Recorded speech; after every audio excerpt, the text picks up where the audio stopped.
மனிதரோட உதவி வேண்டுமா, சாயப்பாவோட உதவி வேண்டுமா அப்படின்னு கேட்குறவங்க கடைசியில் சாயப்பாவோட உதவி தேவையில்லைன்னு சொல்லி மனிதர்கள்கிட்ட உதவி பெறும்போது அந்த உதவி அவங்க வாழ்க்கையில் பெரிய தலைக்குனைவை ஏற்படுத்துது. எப்படி அப்படின்றதுல இதில் தெளிவாக சொல்லியிருக்கோம். சாயப்பாவை நம்பி அவருக்காக காத்திருக்கிறவங்களுக்கு கடைசி நேரத்தில், கடைசி நொடியில் ஒரு மிகப்பெரிய அதிசயம் நடக்கும் அப்படின்றத நமக்கு தெரிஞ்சிருக்கும். அதே மாதிரி இங்கே ஒரு பெரிய ஒரு மைசில் இருக்கக்கூடிய ஒரு விஷயம் இந்த பதிவில் ஒரு அற்புதத்தை சாயப்பா கொடுத்துருக்கிறதா நம்ம சொல்லியிருக்கோம். ஸோ அதனால் பொறுமையாக இருங்க. இந்த ஆடியோ ரொம்ப முக்கியமானது. ஸோ நம்ம எவ்வளவோ சொல்லியும் அந்த ஆடியோ உங்கள் மனசுக்குள்ளே ஒட்டுச்சுன்னா கர்மா உங்களுக்கு க்ரீன் சிக்னல் கொடுக்குதுன்னு அர்த்தம். அதை கேட்கவே விடல, கால்வாசி தான் கேட்குது, அதுக்கப்புறம் வேண்டான்னு சொன்னால் உங்கள் கர்மாவோட வலையில் நீங்கள் இன்னமும் விழுந்துக்கிட்டு இருக்கீங்க. அதில் தப்பிக்க முயற்சி பண்ணலன்னு அர்த்தம். முழுசாக கேளுங்க, புரியும்.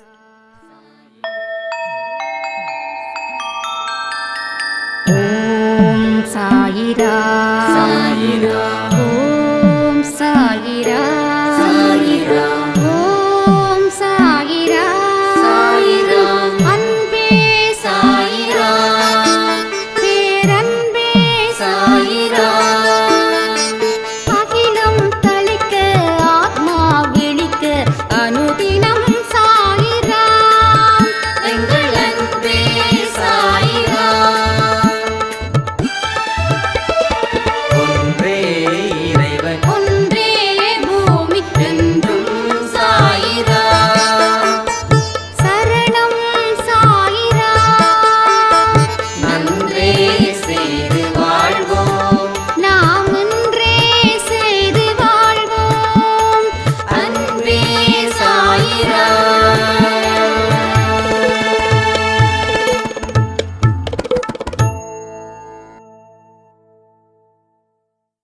சாய்ராம்.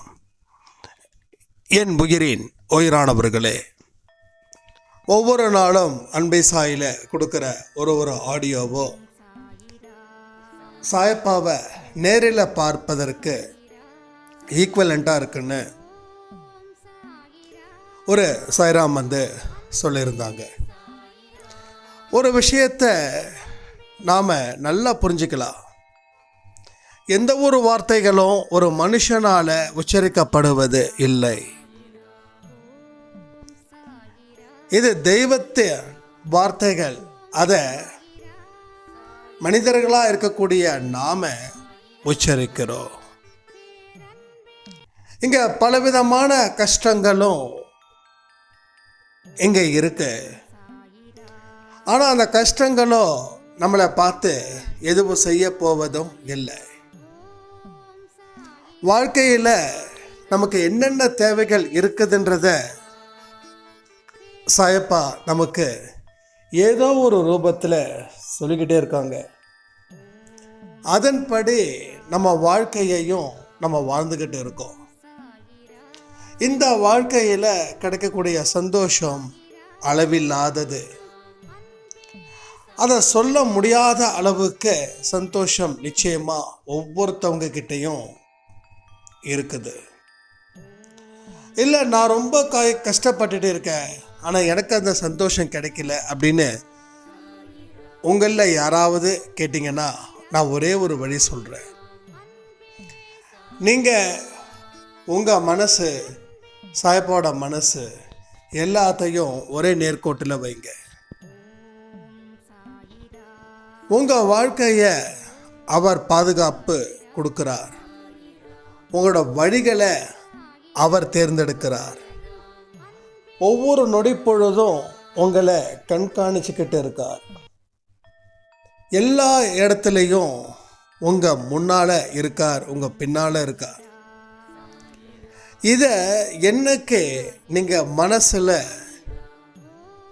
ஆழமாக வச்சிருக்கீங்களோ அப்படிப்பட்ட மனசு உங்களுக்கு இந்த நிமிஷம் இருந்துடுச்சுன்னா உங்கள் கஷ்டங்கள் தீர்க்கப்படும், உங்கள் கவலைகள் அழிக்கப்படும், உங்கள் வாழ்வு ஆரோக்கியமாக இருக்கும். எந்த விதமான பிக்கல் புடுங்கல் இல்லாமல் நீங்கள் தலை நிமிர்ந்து கண்ணியத்தோடு வாழக்கூடிய வாழ்க்கையும் இங்கே நிறைய கிடைக்கும். ஆனால் இதையெல்லாம் நடக்குதுன்னு உங்கள் ஆழ் மனசை நீங்கள் நம்ப வச்சா எந்த ஒரு விஷயமும் நம்ம ரொம்ப டீப்பாக போகிறது இல்லை. நம்ம கேட்குறது பேசுறது எல்லாமே 20-30% மட்டும்தான்.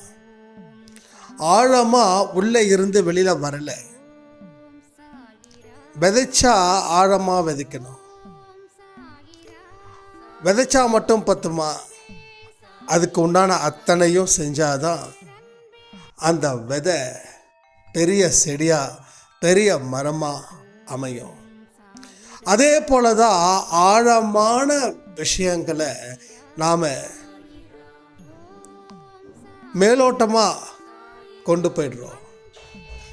நீங்கள் நல்லா நினச்சி பாருங்கள், உங்கள் வாழ்க்கையில் எது ஆழமாக நிற்குது, எது ஆழம் இல்லாமல் இருக்குது. ஆழமான விஷயங்களை நம்ம சொல்லணுன்னா ஒன்லி எமோஷ்னல். இந்த எமோஷ்னல் மட்டும்தான் ரொம்ப ஆழமாக ரொம்ப டீப்பாக உள்ளே இறங்கி நிற்குது. ஆனால் இந்த எமோஷ்னலால தான் ஒரு மனுஷன் எந்த முடிவு எடுக்கிறதுன்னு தெரியாமல் தப்பாக முடிவெடுத்து அது அவன் வாழ்க்கையையே அழிக்க வருது. அதான் பெரியவங்க சொல்லுவாங்க, நீ என்ன முடிவெடுத்தாலும் சரி, நீ ரொம்ப சந்தோஷமாக இருக்கும்போதோ முடிவெடுக்காத, ஆழ்ந்த துக்கத்தில் இருக்கும்போதோ முடிவெடுக்காத, ஒரு இயல்பான மனநிலையில் இருக்கும்போது நீ முடிவெடு. இன்னைக்கு பல பேரோட வாழ்க்கை கண்ணீரோடு இருக்குதுன்னா அது 60-70% எமோஷ்னலாக இருக்கும்போது முடிவெடுத்தது. மீதி ஒரு 40% சந்தோஷமான மனநிலையில் முடிவெடுத்தது. இது ரெண்டுமே ஒரு மனுஷனுக்கு ஆபத்தை விளைவிக்கக்கூடியது.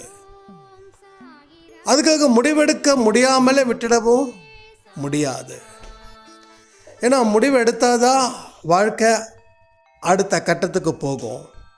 முடிவெடுக்காமல் விட்டுட்டோன்னா அது இன்னமும் ஆபத்துலேயும் சிக்கிக்கும். அதனால் மனசில் ஒரு நம்பிக்கை இல்லாமல், மனசில் ஒரு நிம்மதி இல்லாமல், மனசில் அமைதியோடு எடுக்கக்கூடிய முடிவுகள் மிகவும் சிறப்பு வாய்ந்ததாக அமையும். அப்போ இதை எல்லாமே நாம் செய்கிறோமான்றத ஒரு கணம் யோசிச்சு பாருங்க. உங்கள் வாழ்க்கை, உங்கள் உறவு, உங்கள் வேலை, உங்கள் சந்தோஷம், உங்கள் துக்கம், இது எல்லாமே உங்களதுன்னு நீங்கள் நினைக்கிற வரைக்கும் இந்த பிரச்சனைகள் இருக்கும். இது எல்லாமே என்னோடது இல்லை, இது எல்லாமே என்னோடது இல்லை, இது அத்தனையும் வேறொருவருது அப்படின்னு நினைக்க ஆரம்பிச்சிட்டிங்கன்னா இதில் இருந்து நீங்கள் மீண்டு வெளியில் வரலாம். ஒன்றும் இல்லை, இது என்னோட பொருள் அப்படின்னு நம்ம பொறுப்பை ஏற்றுக்கும் போது பாரம் அதிகமாகுது. அது நம்மளுடைய பொருள் இல்லை அப்படின்னும் போது அந்த பொறுப்பை ஏற்றுக்காமல் இருக்கும்போது நமக்கு பாரமே இல்லை. அதான் சாயப்பா ஒரு விஷயத்தை ரொம்ப தெளிவாக சொல்கிறாரு, உன் பாரத்தை நீ ஏற்றிக்காத, அதை என்கிட்ட கொடு. அப்போ இங்கே இருக்கிற கஷ்டமும் சரி, இன்பமும் சரி, வெற்றியும் சரி, தோல்வியும் சரி, அவமானமும் சரி, எதுவாக இருக்கட்டுமே, எல்லாமே என்னோடது என்னோடது என்னோடது அப்படின்னு நீங்கள் அதுக்கு சொந்தம் கொண்டாடுனீங்கன்னா நீங்கள் நிச்சயமாக பாரத்தை சுமந்துக்கிட்டே இருக்கீங்கன்னு அர்த்தம். அப்போ நான் பாரத்தை சுமக்கலைன்னா இதை விட்டுட்டு வெளியில் வந்து பாருங்கள், உங்கள் பாரங்கள் இல்லாத நிம்மதியான ரிலாக்ஸ்டான ஒரு வாழ்க்கையை நீங்கள் வாழ்வீர்கள் அப்படின்றது உண்மையான விஷயங்கள். ஸோ அதே போல் தான் இங்கே சில பேர் கடனை பற்றியும் அதிகமாக ஃபீல் பண்ணுவாங்க. கடனை நிறைய வாங்கிட்டேன், நான் கடனை எப்போ திருப்பி கொடுக்க முடியும், திருப்பி கொடுக்காத வரைக்கும் நான் நிம்மதியாக இருக்க முடியாது. இப்போ சொல்கிறேன், உங்கள் கடனை சாயப்பா ஏற்றுக்கிறார். சீரியஸாக சொல்கிறேன், உங்கள் கடனை சாயப்பா ஏற்றுக்கிறார். சாயப்பா ஏற்றுக்கிறாருன்றதை நீங்கள் எத்தனை நாள் நம்பிக்கையோடு இருக்கீங்கன்றது முக்கியம். அந்த மனநிலையில் இருந்தால் அந்த கடனை எப்படி தீர்ப்பது அப்படின்ற ஒரு விஷயமும் உங்களுக்கு புரியும். ஏன்னா இத்தனை நாள் அது உங்களுடைய பொறுப்பாக இருந்தது. இனி உங்கள் பொறுப்பு இல்லை, இனி அந்த பொறுப்பு யாருது? அவருது. இப்போ உங்கள் பொறுப்பு என்ன வந்திருக்குன்னா, உன் கடமையை மட்டும் செய், இதான் உன் பொறுப்பு. ஒரு நாளும் எந்திரிக்கிற, ஒரு நாளும் தூங்குற. எந்திரிச்சதுலேருந்து தூங்குற வரைக்கும் நடக்கக்கூடிய விஷயத்துக்கு நீ சிலதுக்கு மட்டும் பொறுப்பேற்றுக்கோ, பலதுக்கு நான் பொறுப்பேற்றுக்கிறேன் அப்படின்னு சொல்கிறாரு. அதில் என்னன்னா, உன் கடமையை மட்டும் செய், மற்றபடி வேற எந்த விஷயத்துலையும் நீ தலையிடாத. நீ தலையிட்டனா உன்னால் அதை சமாளிக்கவே முடியாது. என்னைக்கு இந்த பிரச்சனை என்னோடதுன்னு நான் நினைக்கிறேனோ அன்னைக்கு அந்த பிரச்சனை ஒரு மனுஷனை படாத பாடுபடுத்தி எடுக்கும். இது என் பிரச்சனை இல்லைப்பா, என் படைச்சவனோட பிரச்சனை, அவன் பார்த்துப்பா. அவன் சொல்லிட்டா, என் படைச்சவனோட பிரச்சனை, அதுவும் பார்த்துப்பா. அப்போ நீ என்னப்பா பார்த்துக்க போகிறேன்? சும்மா உட்காந்துருக்க போகிறேன்னா படைச்சவன் அடி பிரித்து மேய்ஞ்சிடுவான். சும்மா உட்காரக்கூடாது. நிறைய பேர் படைச்சவன் பார்த்துப்பாரு, படைச்சவன் பார்த்துப்பாரு, படைச்சவன் பார்த்துப்பாருன்னு எந்த விஷயத்துலையும் ஈடுபடாமல் அமைதியாக உட்காந்துருவாங்க. அந்த அமைதி நாளடைவில் ஒரு பெரிய சோம்பேறித்தனத்தை அது கொடுத்துடும். அதுக்கப்புறம் லேசாக ஒரு அசைவு அசைஞ்சா கூட அவங்களால அது ரொம்ப கடினமாக இருக்கும். ஸோ இப்படிப்பட்டவங்களுக்கு கடவுள் எந்த அனுக்கிரகமும் கொடுக்கறது இல்லை. அவர் பார்த்துப்பாருன்னா உன் வாழ்க்கையில் ஏற்பட்ட சிக்கலை அவர் பார்த்துப்பாரு. நீ என்ன பார்த்துக்கணும்? உன் வாழ்க்கையில் முன்னேறி போவதற்கு உண்டான வழிகளை மட்டும் பாரு. இவன் இப்படி சொல்கிறான், அவன் அப்படி சொல்கிறான், அதுக்காக நான் ஃபீல் பண்ணுறேன் அப்படின்னு சொல்லி சாக்கு போக்கு சொல்லிக்கிட்டு ஃபீல் பண்ணுறன்ற பேரில் நாம் மனசை ரொம்ப காயப்படுத்தி அதில் குளிர்காய கூடாது. வாழ்க்கையில் ஜெயிச்சவங்களோட விஷயத்தை நீங்கள் யோசித்து பார்த்தீங்கன்னா அவங்க வாழ்க்கையில் கடினமான பக்கங்கள் ரொம்ப அதிகம் வரைக்கும் அதை பார்க்குறோம். சொச்சோ எப்படிலாம் கஷ்டப்பட்டிருக்காருன்னு நினைக்கிறோம். அதை தாண்டி வேறு ஏதாவது நம்மளை ஈடுபடுத்தியிருக்கோமா? இந்த நாள் வரைக்கும் ஈடுபடுத்தலை. ஏன்னா நாம் என்னமோ அவரை விட நம்ம பெருசாக சாதித்த மாதிரி, சூப்பர் இல்லை, செஞ்சிட்டாரு இல்லை, எவ்வளோ கஷ்டத்தில் இருக்கிற மனுஷன் எப்படி உலக புகழ் பெற்றுட்டார் இல்லை அப்படின்னு நம்ம கை தட்டுறோம், ஏன் ஆனந்த கண்ணீர் வடிக்கிறோம். அந்த பாடம் எதுக்கு சொல்லப்பட்டதுன்னா, அவரை விட நீ மோசமாக உனக்கு கடினமான பாதையில் பயணிக்கலை, அவரை விட கஷ்டமான சூழ்நிலையில் நீ வாழலை, ஆனால் உன்னை விட கஷ்டமான சூழ்நிலையிலேயே அவர் வாழ்ந்தார். அவரே சாதிக்கும்போது நீ என்னடான்னா அவருக்கு கைத்தட்டுதல் தட்டுறது தப்பு கிடையாது. அந்த கைத்தட்டுதலை தட்டுறதுக்கு கூட நம்ம தகுதி இல்லைன்னு நான் சொல்கிறேன். தப்பாக நினச்சிக்கக்கூடாது. இங்கே அப்போ என்ன தகுதி இல்லைன்னு சொல்கிறீங்களா? அப்படின்னா உங்களை மட்டும் இல்லை, பேசுகிற எனக்கே தகுதி இல்லைன்னு தான் நான் சொல்லுவேன். ஏன் அப்படின்னா கை தட்டுங்க வேண்டான்னு சொல்லலை, ஆனால் அங்கே என்ன பாடத்தை படிச்சிங்க, அந்த பாடத்தை நீங்கள் ஏன் படிக்கலை? கடவுள் ஏன் ஒரு மனுஷனோட வெற்றி அவங்க கண்ணு முன்னாடி நிறுத்துறாரு? ப்ளஸ் அவருடைய வழிகள், அவரோட கஷ்டங்கள், அவர் அனுபவித்த வேதனைகள் எதுக்காக உங்கள் முன்னாடி அவர் இந்த பாடத்தை உங்களுக்கு கொடுக்குறாரு? எதற்காக கொடுக்கணும்? ஏன் கொடுக்கணும்? உங்கள் கண்ணுக்கு முன்னாடி ஏன் வெற்றி பெற்றவர்களோட கதை உங்கள் முன்னாடி வரணும்? அதை ஏன் நீங்கள் படிக்கணும்? ஏன்னா உனக்கும் இப்படிப்பட்ட வாழ்க்கையை தான் நான் அமைச்சு தரணும்னு நினைக்கிறேன். நான் சொன்னால் கேட்க மாட்டேங்கிற. அதனால் இந்த புத்தகத்தில் இருக்கிறவரோட வாழ்க்கையில் பட்ட கஷ்டத்தை பாரு, அவர் உழைச்ச உழைப்பை பாரு. இன்னையும் நீ சும்மா வந்து உக்காந்துக்கிட்டு ஆஹா ஓஹோன்னு சொல்கிறதுக்காக இந்த புக்கை கொடுக்கல. நீ உன்னை மாதிரி உழைக்கிறவனை பாராட்டுவதற்கு கூட தகுதியான மனுஷனா நீ உருவாகு. ஓகே, புரியுதா உங்களுக்கு? இது ரொம்ப இம்பார்ட்டன்ட்ங்க, ரொம்ப ரொம்ப ரொம்ப ரொம்ப இம்பார்ட்டன்ட். ஏன்னா வாழ்க்கையில் 10 பேர் தான் சாதிக்க முடியுமா? மீதி யாராலையும் சாதிக்க முடியாதா? அந்த 10 பேருக்கு கஷ்டப்படும் போது நினைச்சாங்களா நம்ம சாதிப்போன்னு? இல்லை தோத்துடுவோன்னு நினைச்சாங்களா? வெற்றி பெறுவோன்னு நினைச்சாங்களா? வெற்றி பெறணும்னு நினச்சிருந்தா கூட கண்டிப்பாக தோற்றுருப்பாங்க. தோக்கணும்னு நினச்சா கூட தோற்றுருப்பாங்க. ஆனால் கிடைக்கிற வாய்ப்பை சரியாக பயன்படுத்தினாங்க. அதனால் அந்த ரிசல்ட்டு வெற்றின்னு வந்துச்சு, அவ்வளோதான். பல பேரோட வெற்றி அப்படி படைக்கப்பட்டதாக தான் இருக்கணும். நம்ம நாட்டோட பிரதமர் மோடி அவர்கள், அவர் என்ன எடுத்த உடனே ராயல் ஃபேமிலியில் பிறந்தாரா? இல்லை அவருக்கு ஒரு 25-30 வயசில் இருக்கும்போது நான் நாட்டோட பிரதமர் ஆவன்னு சொல்லி அதுக்கு தகுந்த மாதிரி உழைச்சாரா? கண்டிப்பாக உழைச்சிருந்தாருன்னா இந்த நிலைக்கு வந்திருக்க மாட்டார். அவர் எப்படி உழைச்சாருன்னா எதையுமே எதிர்பார்க்காம உழைச்சாரு. தனிப்பட்ட முறையில் இருக்கக்கூடிய விமர்சனத்தை விட்டுருங்க.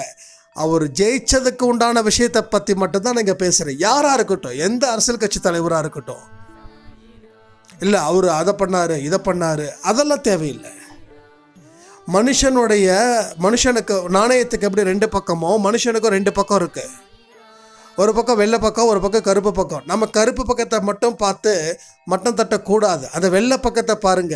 அப்படி பார்த்தா நமக்கும் ஒரு சில கருப்பு பக்கம் இருக்கும். அந்த கருப்பு பக்கத்தையும் மற்றவங்க மட்டம் தட்ட ரெடியாக இருப்பாங்க.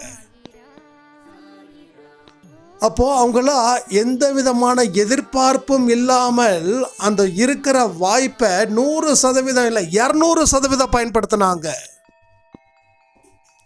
அதனுடைய ஆற்றலை பெற்றார்கள். அவனோட சக்தி ரொம்ப பெருசாச்சு, அவ்வளோதான். அப்படி பார்த்தா வேற யாருக்குமே, எந்த அரசியல்வாதிக்குமே பிரதமர் ஆகணும் அப்படின்ற தாட்டு இல்லாமல் இருந்திருக்கும். வெளியில் சொல்லாமல் இருக்கலாம், ஆனால் உள்ளுக்குள்ள ஆசை இருந்திருக்கும் இல்லையா? அப்போது அதுக்கு தகுந்த மாதிரி பிளான் பண்ணும்போது அவங்களோட தோல்விகள் ஜாஸ்தி ஆகுது. 1 முறை தோல்வி, 2 முறை தோல்வி. ஏன்னா ஒரு டிசைட் பண்ணிட்டாங்க, இந்த இடத்துக்கு நான் போகணும் அப்படின்னு. சில நேரத்தில் அந்த பிளானிங் சக்ஸஸாக இருக்கும், ஆனால் பல நேரத்தில் அந்த பிளானிங் சொதப்பிடும். ஏன் அப்படின்னா நம்ம நினச்ச மாதிரி விஷயங்கள் நடக்கலைன்னா இருக்கிற நிலையை விட நம்ம நிலை இன்னும் மோசமாகும்.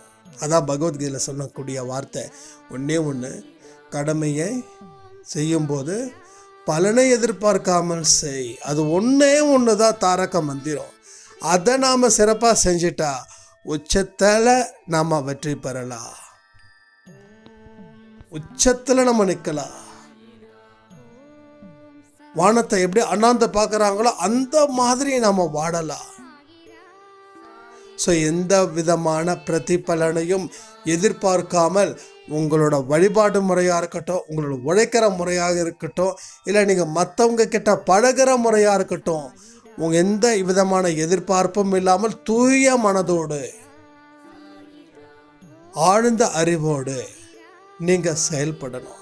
கடவுளை வணங்குவதற்கு கூட ஒரு சில அறிவுகள் தேவைப்படுதுங்க, நல்லா புரிஞ்சுக்கோங்க. ஏன்னா கடவுள்ன்றது யாருன்னு தெரிஞ்சுக்கிறதுக்கு ஒரு அறிவு, கடவுள் எப்படிப்பட்டவர்னு தெரிஞ்சுக்கிறதுக்கு ஒரு அறிவு, கடவுளுக்கு எந்தெந்த மாதிரியான வழிபாடுகளை நடத்தணுன்ற ஒரு அறிவு, இதெல்லாம் ரொம்ப இம்பார்ட்டன்ட். நான் இப்போ தான் 10 கோயிலுக்கு போயிட்டு வந்தேன், என் பிரச்சனை தீரும் அப்படின்னா அதை எந்த கணக்கில் சேர்க்க முடியும்?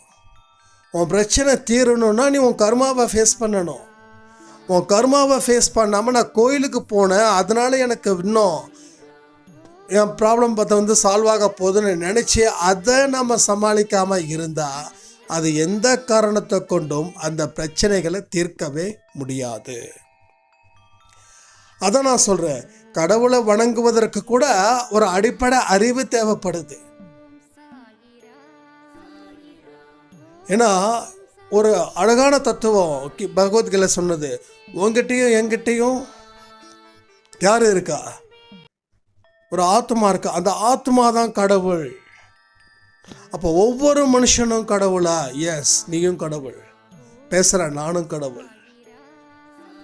இந்த ஆன்மீகத்தை பற்றி தெரியாமல் இருக்கிறாங்களே அவங்களும் ஒரு கடவுள் தான். எல்லாரும் கடவுள் தன்மை அடைபவர்கள், அத்தனை மனிதர்களுமே கடவுள் தான்.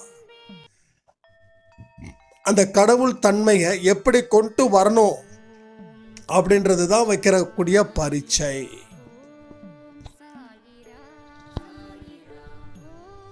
நம்ம ஆன்மா என்னைக்கு சுத்தப்படுத்த போதும் அதுதான் கடவுளோட தன்மை, கடவுள் இருக்கும் இடம். ஆன்மா அறிவில்லாம செயல்படும் போது தான் பிரச்சனை. ஆனா அந்த ஆன்மா அறிவோடு செயல்படும் போது அத்தனையும் உயர்ந்த இடத்தில் அது இருக்கும். உயர்ந்த இடத்துல தான் அது வசிக்கணும். ஆனா நம்மளோட வாழ்க்கையில என்ன பண்றோம்? ஏதேதோ பண்றோம், பிரச்சனை தீரணும். ஆனா பிரச்சனையை தீர்ப்பதற்கு உண்டான விஷயத்தை மட்டும் நாம கையில எடுக்கல. அதை தாண்டி இருக்கக்கூடிய அத்தனை விஷயத்தையும் நம்ம கையில எடுத்தோம். அதனால இன்று வரை அந்த பிரச்சனைகள் தீரவே இல்லை. இது உண்மையா இல்லையா? கொஞ்சம் யோசிச்சு பாருங்களேன், கொஞ்சம் சிந்திச்சு பாருங்க. இதான் உண்மை. நான் சொல்றதுக்காக நீங்க உண்மை சொல்ல வேண்டாம். அதில் நம்ம சொன்னதில் எந்த அளவுக்கு உண்மையாக இருக்கோ அந்த உண்மையோட வெளிப்பாடாக உங்கள் கமெண்ட் இருக்கட்டும்னு நான் சொல்கிறேன். ஸோ இந்த மாதிரியான விஷயங்களை நம்ம தொடர்ந்து செய்கிறது இல்லைங்க. அதனால தான் இவ்வளோ பெரிய பிரச்சனைகளுக்கு நமக்கு காரணமாக அமையுது. ஸோ படைத்தவனின் துணை இருக்க அடுத்தவனின் துணை எதற்கு? இதை ஒரு பாட்டு, இந்த பாட்டு எனக்கு ரொம்ப பிடிக்கும். ஏன்னா படித்தவன் துணை இருக்க மற்றவன் உதவி இருக்க. மற்றவங்கிட்ட உதவி கேட்டால், நம்ம ஒரு 10,000 ரூபா கேட்டால் அவன் கொடுத்துட்டு அடுத்த கொஞ்ச நாட்களில் 10 லட்சம் கேட்குறான். நம்மக்கிட்ட கொடுக்கலன்னா நம்ம பேரை கெடுத்து விட்டுறான். அவன் கொடுத்த 10,000த்தில் தான் நம்ம உயிர் வாழ்ந்த மாதிரி. ஸோ மற்றவங்க கிட்ட ஹெல்ப் கேட்கும்போது நம்ம மானம் கப்பல் ஏறுதா இல்லையா? கமெண்ட் பண்ணுறீங்களா? நீங்கள் எத்தனையோ சொந்த பந்தத்துக்கிட்ட வாங்கியிருப்பீங்க, உங்கள் ஃப்ரெண்ட்ஸ் கிட்ட வாங்கியிருப்பீங்க, உங்கள் எதிர் வீட்டுக்காரவங்க கிட்ட வாங்கியிருப்பீங்க. வாங்கினவங்களை மட்டும் அவங்களுக்கு மட்டும்தான் தெரியுமா நீங்கள் வாங்கினது? ஊருக்கே தெரிஞ்சிருக்காது, உலகத்துக்கே தெரிஞ்சிருக்காது. ஏன்னா எந்த மனுஷங்கிட்ட உதவி கேட்குறீங்களோ அவங்க அந்த நேரம் கடவுளாக மாறி நீங்கள் பரிதாபத்துக்குரிய மனுஷனாக நினச்சி அந்த உதவியால் தான் அவங்க பிச்சை போட்ட மாதிரியும் அதில் தான் நாம் வாழுற மாதிரியும் அவங்க பல பேருக்கு சொல்லிகிட்டு இருப்பாங்க. அவங்க கொடுத்தது 1000 ரூபாய், அதை 10,000 ரூபாய் சொல்லுவாங்க.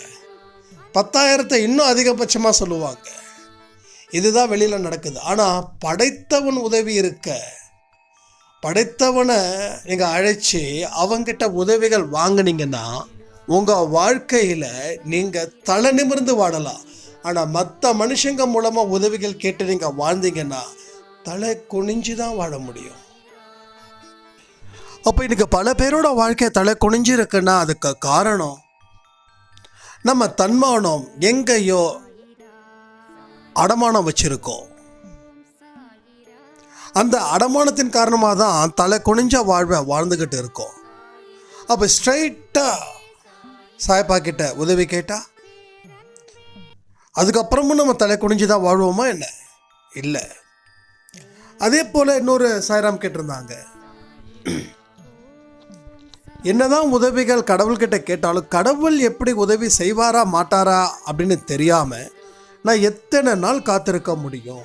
இது ரொம்ப அருமையான கேள்விங்க, ரொம்ப அற்புதமான கேள்வி.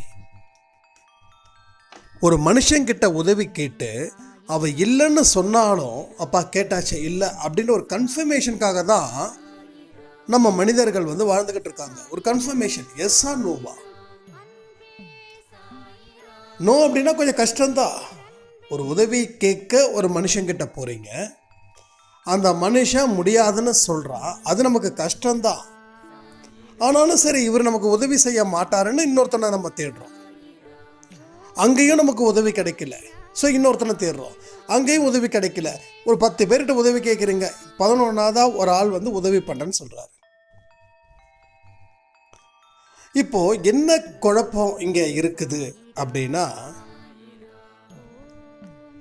மனுஷங்கிட்ட எஸ்ஸா நோவான்னு வாயை தொடர்ந்து சொல்லிடுவா, ஆனால் கடவுள் எப்படி சொல்லுவாருன்னு எனக்கு தெரியலையே அப்படின்னு கேட்குறாங்க. இது நல்ல கேள்வி தானே? இந்த மாதிரியான கேள்விகள் உங்களுக்கு என்னைக்காவது வந்திருக்கா? கமெண்ட் பண்ணுறீங்களா? இந்த மாதிரியான கேள்விகள் வந்துச்சுன்னாவே அதுக்கு உரிய பதிலை நான் இப்போ கொடுக்குறேன். மறுபடியும் இந்த சந்தேகங்களை நம்ம நிவர்த்தி பண்ணிடலாம். நீங்க கடவுளை நினைச்சே அவரோட உதவிக்காக காத்திருந்தீங்கன்னா உங்களுக்கு உதவிகள் நிச்சயமா கிடைக்கும். ஆனா காத்திருக்கணும். கடவுள் என்னை கைவிட மாட்டாருன்னு அந்த நம்பிக்கையோட நீங்க இருக்கணும். கடைசி நிமிஷத்துல கூட ஒரு அதிசயம் நடக்கும்னு நம்பணும். இறுதியில் நான் தான் வெற்றி பெறுவேன் அப்படின்ற நம்பிக்கையும் வைக்கணும். இந்த நம்பிக்கை வச்சா இறுதி நேரத்தில் உங்களுக்கு 100% வெற்றி கிடைக்கும். கிடைக்காதுன்னு சொல்லவே மாட்டேன். ஏன்னா கிடைச்சதால தான் நான் சொல்றேன். லாஸ்ட் மினிட் உங்க கை உயரும். அது வரைக்கும் நீங்க கடைசி கட்டத்தில் இருப்பீங்க. லைஃபோட எண்ட் ஆஃப் ஸ்டேஜ்னு சொல்லுவா இல்லையா, அந்த எண்டிங் ஸ்டேஜில் நீங்க இருப்பீங்க. அந்த நேரத்தில் ஒரு பயம், பதட்டம் எல்லாமே வரும். ஆனா அது வந்துச்சுன்னா கூட பரவாயில்ல, என்ன ஆயிட போகுது, என்னோட கடவுள் என்னை காப்பாற்றட்டும், காப்பாற்ற முடியாம போனா போகட்டும், அவருடைய விருப்பம் என்னவோ அதுதான் அப்படின்னு நீங்க துணிஞ்சு முடிவு பண்ணிட்டீங்கன்னா அடுத்த நிமிஷம் உங்களுக்கு பெரிய அதிசயம், அற்புதம் கண்டிப்பா நிச்சயமா நடந்தே தீரும். இது சத்தியமான வார்த்தைகள். 100% இது நடந்திருக்குது. கல்யாணம் நின்று போற ஸ்டேஜில் நம்ம அன்பே சாய் குடும்பத்தில் ஒருத்தவங்களுக்கு கல்யாணம் நின்று போற ஸ்டேஜ், மாப்பிள்ளை வீட்டுக்காரவங்கெல்லாம் என்ன நீ சொன்ன டைம்ல நீ காசை கொடுக்கல, அதனால இந்த கல்யாணம் வேண்டான்னு சொல்லி அடுத்த நாள் அன்னைக்கு ரிசப்ஷன், அடுத்த நாள் காலையில முகூர்த்தம், 6-7 மணிக்கு கல்யாண மண்டபத்தில் மணமகள் ரூமில் இந்த மீட்டிங் நடக்குது. அவரு சாய்பாவோட டிவோட்டி. நல்லா கேட்டுக்கோங்க, ரொம்ப தெளிவாக கேட்டுக்கோங்க. இது ஒவ்வொரு மனுஷனுக்கும் தேவையானது. ஊரை கூட்டி பத்திரிக்கை அடிச்சு கல்யாணத்துக்கு உண்டான அத்தனையும் செஞ்சு, நாளைக்கு கல்யாணம் நின்றுடுச்சுன்னா நாளைக்கு அந்த பொண்ணை கல்யாணம் பண்ணிக்கிறவங்க வெளியில் என்ன சொல்லுவாங்க யோசிச்சு பாருங்க. நாங்கள் இது மாதிரி வரதட்சணை கேட்டோம், அது கொடுக்க முடியாமல் இருக்கிறதால கல்யாணத்தை நிறுத்தினாங்கன்னு சொல்லுவாங்களா? சொல்ல மாட்டாங்க. என்ன சொல்லுவாங்கன்னா பொண்ணு சரியில்லைன்னு சொல்லிட்டு போயிடுவான் அவன் பாட்டுக்கும். ஏன்னா அவன் என்னைக்குமே நல்லவனாக இருக்க காட்டிக்க நம்ம மேலே இருக்கிற பழியை அடுத்தவன் மேலே தூக்கி போட்டு போயிட்டே இருப்பான். இது எல்லா இடத்துலையும் நடக்குது. யாரும் அது மாதிரி சொல்ல மாட்டாங்க. நான் இது மாதிரி இவ்வளோ ரூபாய் கேட்டேன் கொடுக்கல, அதனால் கல்யாணத்தை நிறுத்திட்டோம் அப்படின்னா எவங்கிட்ட சொன்னாலும் அவனே அடிப்பான். ஏண்டா பொண்ணோட வாழ்க்கை முக்கியமாக உனக்கு தெரியல, அந்த பொண்ணு வீட்டுக்காரவங்க கொடுக்குற காசு தான் உனக்கு முக்கியமாக தெரியுதான்னு 4 வார்த்தை கேட்பான். சொல்லிட்டு பொண்ணுக்கு சம்மந்தப்பட்டவங்கிட்ட சொல்லுவான், நல்ல வேளை அந்த குடும்பத்தில் நீ மாட்டல அப்படின்னு.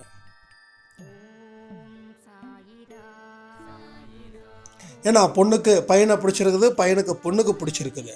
ஆனால் பையனோட அப்பா அம்மா நல்ல வியாபாரம் பேசக்கூடிய மனிதர்களாக இருந்தாங்க. என்ன பண்ண முடியும்? எவரோ சாய்பாவோட டிவோட்டி, எப்படியாவது கிடைச்சிரும், இன்னைக்கோ நாளைக்கோ கிடைச்சிரும் அப்படின்னு நினச்சி பேங்க்கில் லோன் போட்டு பேங்க் மேனேஜர்கிட்ட ஃபோன் மேலே ஃபோன் போட்டு கடைசியில் மேனேஜராக ஃபோன் அட்டன் பண்ணல.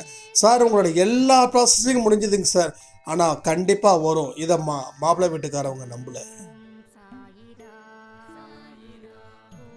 எல்லா ப்ராசஸிங் முடிஞ்சிருச்சுன்னா பேங்க் அக்கௌண்ட்டில் கேஷ் எதில் வரும்? அக்கௌண்ட்டில் கிரெடிட் ஆகிடும். ஃபார்மாலிட்டிஸ் கம்ப்ளீட் ஆகிடுச்சுன்னா, ஏன்னா பேங்க்கில் உண்டான ப்ராசஸிங் டைமு இங்கே நிறைய பேருக்கு தெரிஞ்சிருக்கும்னு நினைக்கிறேன். இந்த லோன் பேங்க்கில் லோன் அப்ளை பண்ணவங்களுக்கு அப்போ பெரிய பஞ்சாயத்து நடந்துக்கிட்டே இருக்குது. அப்பதான் நடந்தது ஒரு அதிசயம். என்ன நடந்திருக்கும்னு நினைக்கிறீங்க?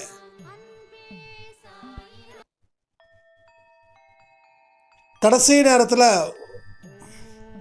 ஒரு மாதிரியான சைலண்டாக போயிடுச்சு. ஏன்னா மாப்பிள்ளை வீட்டுக்காரவங்க நடைய கட்ட ஆரம்பிச்சுட்டாங்க. ஒரு பெரிய அமைதி. அந்த அமைதியில் மெசேஜ் டோன் வருது. அந்த மெசேஜில் இவங்க என்ன பேமெண்ட்டுக்காக லோனு போட்டிருந்தாங்களோ அந்த லோன் அமௌண்ட்டு அக்கௌண்ட்டில் கிரெடிட் ஆகிருக்குது. அக்கௌண்ட்டில் வரவு ஆயிருக்குது. அந்த வரவு வந்த மெசேஜ் தான் அந்த மெசேஜ். இப்போ பார்க்குறாரு. பார்த்த உடனே அவரோட அந்த ஃபீலிங் எப்படி இருக்குன்னு யோசிச்சு பார்த்தீங்களா? கொஞ்சம் அந்த ஃபீலிங்ஸ் எப்படி இருக்கும்? லாஸ்ட் மினிட் பணம் இல்லைன்னு ஒரு கல்யாணம் நிற்குது. அந்த செகண்டில் நிற்கிற ஸ்டேஜில் இந்த மெசேஜ் வருது. மெசேஜ் வந்துடுச்சு. இதுதான் ஆதாரம். இப்போ ஏடிஎம்மில் எடுத்து கொடுக்கட்டுமா?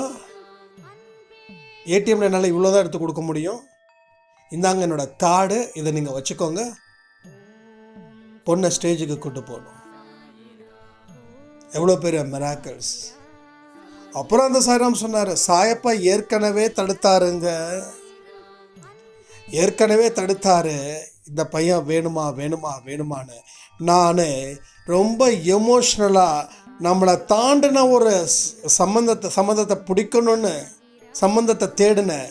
அதனால் வந்த வினைங்க. அப்போவே அவரை அழகாக காப்பாற்றி விட்டாருங்க.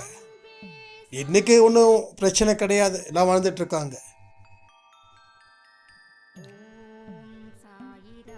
ஆனால் இன்னைக்கு பையனை பெற்றவங்க இவர்கிட்ட சொல்லி, உங்கள் மனசை நாங்கள் ரொம்ப காயப்படுத்திட்டோம், எங்களை மன்னிச்சிடுங்க. நீங்கள் மன்னிக்க மாட்டீங்கன்னு தெரியும், ஆனால் மனப்பூர்வமாக மன்னிச்சிடுங்க அப்படின்னு. ஸோ சாயப்பா இவருக்கும் உதவி பண்ணியிருக்காரு, அவங்கள மன்னிப்பையும் கேட்க வச்சுருக்காருன்னா யோசிச்சு பாருங்க. அப்புறம் கடைசி நிமிஷத்தில் இந்த அதிசயம் எப்படி நடந்துச்சு? ஏன் நடந்துச்சுன்னா, நீ சாயப்பா மேலே வச்சிருந்த நம்பிக்கை. சாயப்பாவோட சொல் பேச்சையும் கேட்காம அதையும் தாண்டி நம்ம போகும்போது நம்ம புள்ள இப்படி கண் கலங்கி நிற்குது, இப்படி அவமானப்பட்டு நிற்குது. ஒருவேளை அந்த பணம் அடுத்த 2 நாள் கழித்து அக்கௌண்ட்டில் வந்திருந்தா என்ன இருக்க போகுது? முடிஞ்சு போனது தானே. ஏன்னா மக்கள் 4 பேர் 4 விதமாக, நம்ம ஆளுக்கு தான் 4 பேர் 4 விதமாக இல்லை, அந்த 4 பேர் 40 விதமாக பேசுவான், 4 விதமாக கூட பேச மாட்டான். ஏன்னா அவன் குடும்பத்தில் நடந்திருந்தா அவன் பேச மாட்டான். அடுத்தவன் குடும்பத்தில் நடக்குது தானே, அவனுக்கு நல்ல இது வேட்டை. இதுதான் இங்கே நடக்குது. அப்போ அந்த லாஸ்ட் நிமிஷத்தில் நடந்த அதிசயம் எப்படிப்பட்டதுன்றதை புரிஞ்சுதான் உங்களுக்கு? அப்போது நான் மனுஷங்கிட்ட உதவிகள் கேட்டால் எஸ்ஸோ நோவான்னு தெரியும், ஆனால் கடவுள்கிட்ட உதவி கேட்டால் அவர் கொடுக்குறாரா இல்லையான்னு எப்படி தெரியும்னா, அவர் ஏன் கொடுக்க மாட்டாருன்னு ஏன் அந்த நம்பிக்கை இல்லாமல் இருக்கீங்க? உங்களுக்கு புரியுதா? ஏன் அந்த நம்பிக்கை இல்லை? கொடுப்பாரா கொடுக்க மாட்டாரான்னு கேட்குற அளவுக்கு நீங்கள் போயிட்டீங்கன்னா, அப்போ பாதி கொடுப்பாரு, பாதி கொடுக்க மாட்டார். பாதி வச்சிருக்க, பாதி நம்பிக்கை இருக்குது, பாதி நம்பிக்கை இல்லை. கடைசியில் எது ஜெயிக்குது? நம்பிக்கை இல்லாதது ஜெயிக்குது. கடைசியில் ஏன் கொடுக்கலன்னா, நீங்கள் நம்பிக்கை வைக்கல.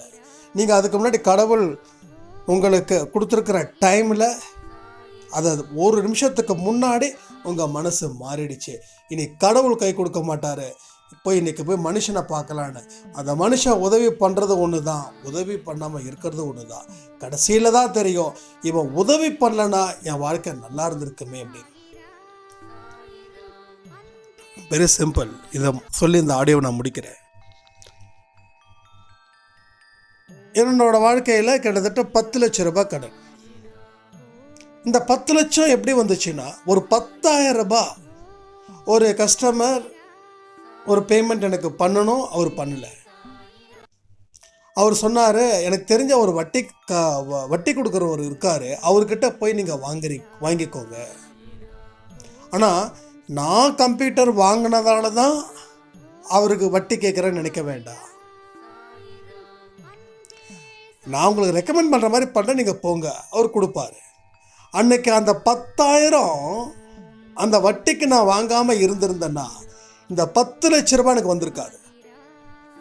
அதாவது வட்டிக்கு கொடுக்குறவர் எனக்கு உதவி செய்யாமல் இருந்திருந்தா எனக்கு இவ்வளோ பெரிய ஒரு கடன் சுமையை வந்திருக்காது. அப்போ அந்த மனுஷன் உதவி பண்ணான். அதனால் இன்றைக்கி நான் நடுத்தரில் வந்து நின்னேன். இப்போ இல்லை, அப்போ நின்னேன்.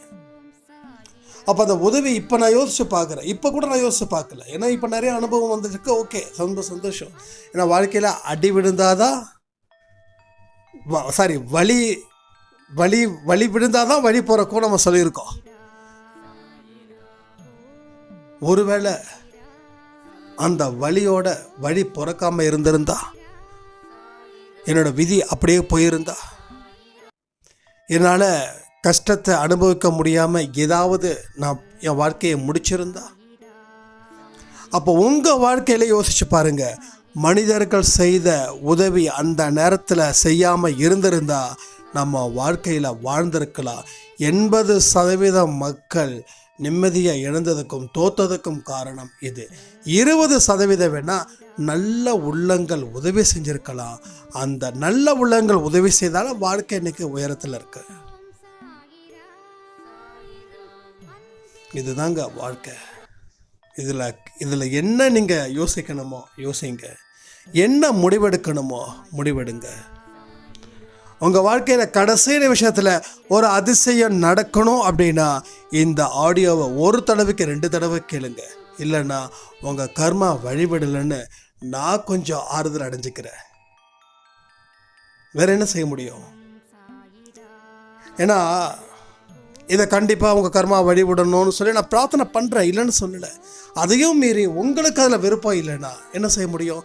ஒரு நல்ல டாக்டர், இந்த டாக்டரை வந்து உங்கள் நோயை தீர்ப்பாருன்னு சொல்லி நம்பிக்கையோடு போனால் தான் அந்த டாக்டர் நோயை தீர்க்க முடியும். இவரெல்லாம் எங்கே தீர்க்க போகிறாருன்னா தீர்க்க முடியாது தான்.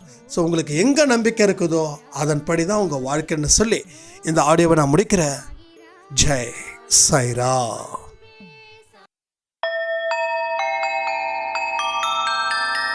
ஓம் சாயிரா சாயிரா, ஓம் சாயிரா சாயிரா.